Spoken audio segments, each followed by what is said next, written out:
The Magic of Ig, Chapter 5. Home. Ig felt fear running through her body. Here, right in front of her, blocking the path, was a real dragon. She did the first thing her instinct told her to do: run. She turned away from the path home and ran in the opposite direction as fast as she could. It didn't matter where she was going, she just had to get away from that terrifying fire-breathing monster. So she ran, but the large red dragon followed her, crashing through the wood.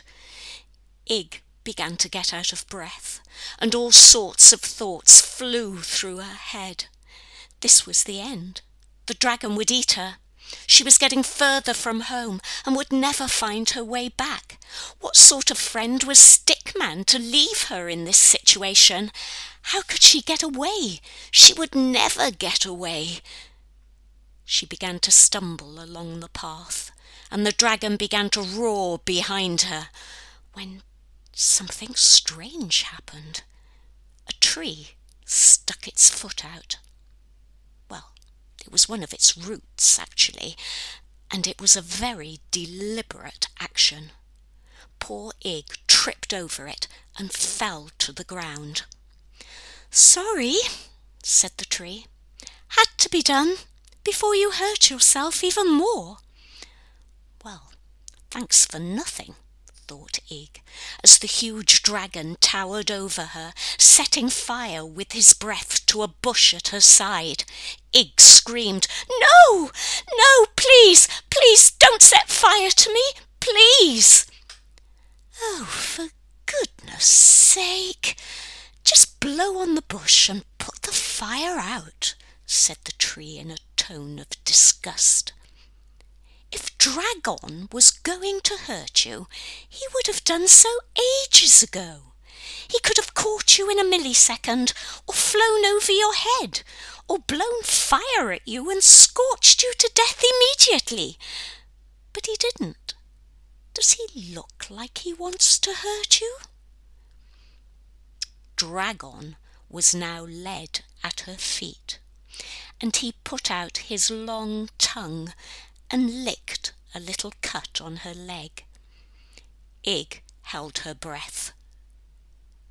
But his tongue was surprisingly soft, and it seemed to ooze a lovely, cooling gel.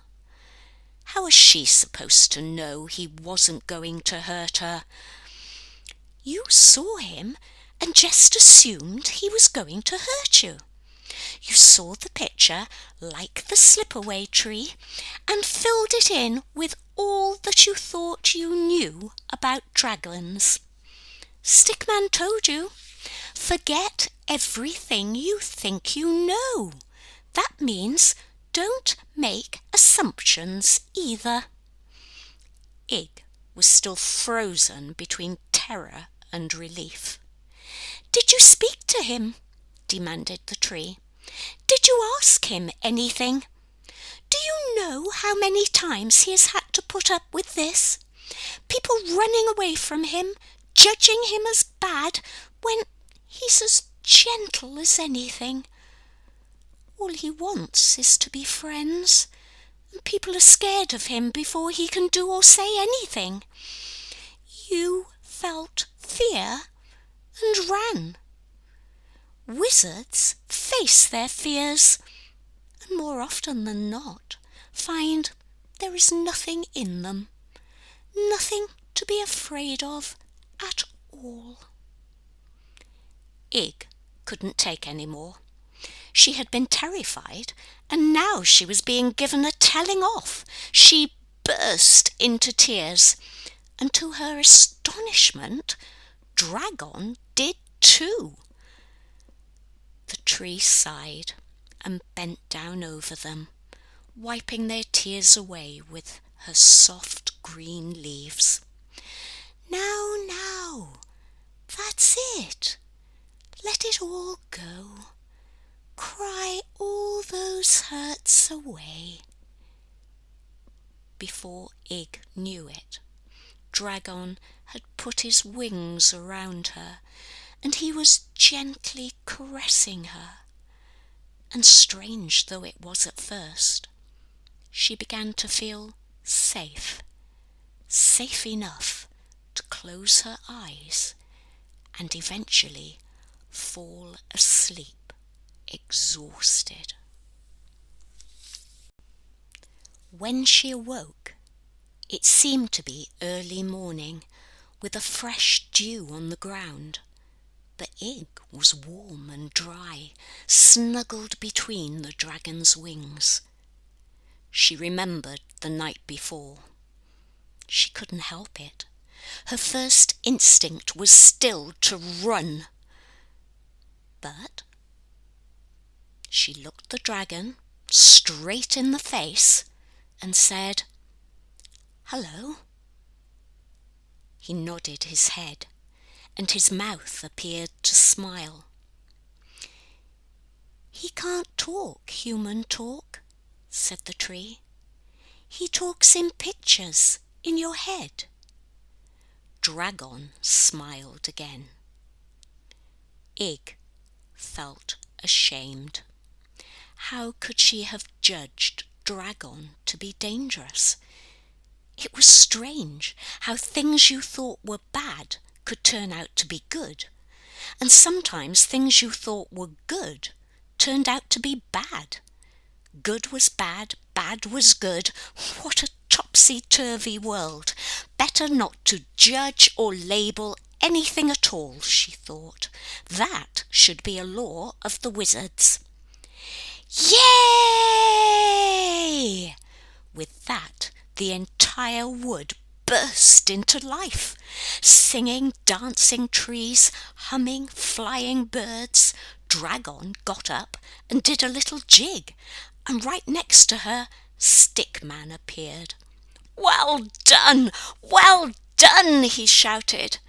"You are discovering the laws of magic all by yourself. You have the makings of a wizard after all. You faced your fear with the help of Tree and found there was nothing to be afraid of. You learnt the dangers of labelling and judging. Celebrations are in order. You, Ignatiana, have passed the first stage of Stickman's wizardry." The whole wood, animals and trees and grass, everything in it appeared to be clapping. Fairies appeared with dewdrop champagne, and Ig thought it the most wonderful drink she had ever tasted. She laughed and danced with Dragon, and they flew together above the ground for a minute or two, just because they could. Butterflies appeared from everywhere, and Stickman whispered, "Your parents would be really proud of you." Ig put her hand over her mouth. "Oh gosh, my mum and dad, they must be really worried. I've been gone ages." But Stickman smiled and said, "Time is different here. It's magic. You've only been away an hour of their time. Don't worry." Just an hour, but so much had happened. Ig relaxed and thought what a strange and magical world she was living in. "A few surprises for you before you go home, though," announced Stickman. "A few special guests." And with that, the slip-away tree flew in with its branches of oak, sycamore, fir, willow, and many more. Ig ran to the tree, hugging it tight, and all the different branches curled around her and hugged her back. Then a swirling, whirling light appeared just above them, and a voice could be heard singing, "Let it shine, let it shine, let it shine." "Venus!" shouted Ig. "And you have a new voice on your smartphone." and Venus tilted and blew her a kiss. Next, there was a big thunderclap in the sky, and there were Minotaur, Centaur, and Cyclops. My accomplices, I'm afraid," said Stickman.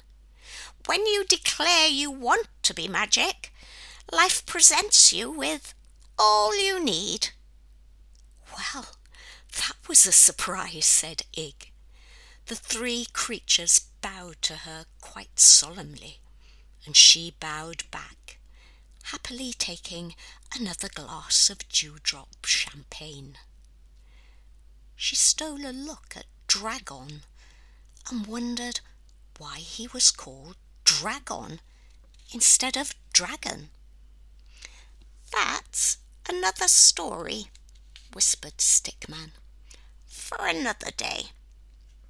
Now it's time for the presentation," announced Stickman. One of the trees lowered its branches to form a seat, and Stickman indicated that Ig should sit down. In his hands Stickman held a scroll. "I do proudly proclaim that Ig has passed stage 1 of Stickman's wizardry. Our Ignatiana has started to learn for herself and find her own way of being in the world. She is discovering her own magic, the magic of Ig." Everyone clapped and cheered, and Ig clasped the certificate to her chest. She liked that. The magic of Ig. That made the whole adventure worthwhile. But this was only stage 1. "How many stages are there?" she asked Stickman. Stickman sighed and said, "After stage 3, a lifetime of them, I would say, Ig. A lifetime. You're learning quickly, though. You're definitely less Hermione than when we started." "It's Hermione," Ig said indignantly. "You even had me saying Hermione, and if anyone really moans and complains, it's you." "Ah, excellent. So what you see in other people is really in you as well. You're learning quickly now." Ig smiled. All that she knew was that Hermione would forever be Hermione in her head now. "There's a lot in a name," said Stickman, "and you have a great deal to learn about Ignatiana. Time to rest now, though, and if you choose to do the next stages, just call me. You'll know when you're ready." "Of course I want to learn more," Ig thought, "and I want to start now, this minute." But even as she thought it, she knew she was tired after the champagne, and was actually missing those annoying brothers of hers, as well as her mum and dad. It was time to go home. Time to go home and play with the magic she had learnt. "Yes, let's get you home," said Stickman, "for you have made an excellent beginning. You are now discovering what magic really is. Not tricks and sleights of hand, but true magic, the wonderful magic of Ig. The magic that is simply you." And Ig knew it to be true. She had experienced it herself. That magic, that wonderful magic of Ig. Thank you for listening to The Magic of Ig. If you would like to show support for Jan's storytelling, please consider using the support link provided in the video description to make a contribution. If you haven't subscribed to the Strolls and Stories free YouTube channel, please consider doing so to receive notification of new stories. Jan loves to hear from her listeners, so if you would like to contact her, please leave a comment below and she will get back to you.